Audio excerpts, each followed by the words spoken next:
Welcome to how to change a 2004 Saab 9.3 coolant temperature sensor. The engine light on this car kept coming on and off intermittently, and the code that it was popping on my ODB II code reader was a P0117, which was a coolant sensor low, which meant I needed to change the coolant sensor. So the first thing we want to do is remove the 3 T30 Torx screws that hold on the front engine cover. As you probably noticed, my car only had 2 screws. One of them's been lost previously.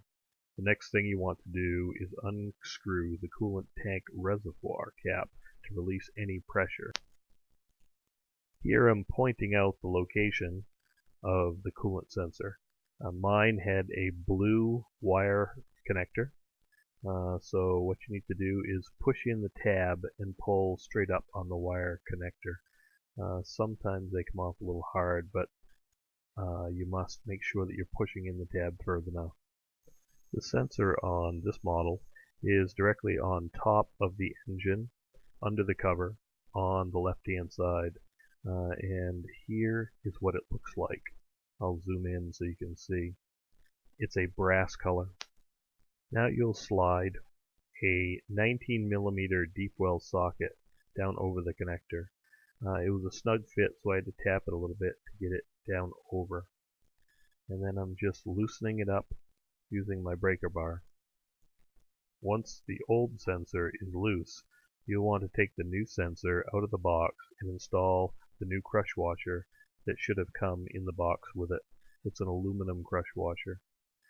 You'll want to do this because after you remove the old sensor, the coolant will start to escape rapidly, and you'll make a huge mess if you have to take the new one out of the box and assemble the crush washer. Make sure you get the old crush washer out, and the new crush washer stays on when you install the new sensor. You'll want to quickly screw the new sensor in until it's hand tight.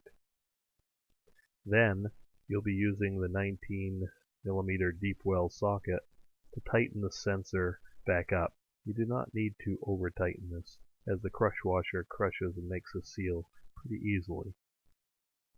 After the sensor is tight, you will reinstall the wiring connector. Make sure the wiring connector goes on correctly. You shouldn't have to force it. A light push should seat it, and you should hear a click when the wiring connector snaps in. Finally, all you'll do is reinstall the engine cover and tighten the 3 T30 Torx screws down. Make sure you top off your coolant reservoir with new coolant, and you tighten the cap up on the coolant reservoir. And make sure you remove all of your tools. And now you're done. When you start your car, your check engine light should be off. Thank you for joining me for how to change a 2004 Saab 9.3 coolant temperature sensor. Goodbye.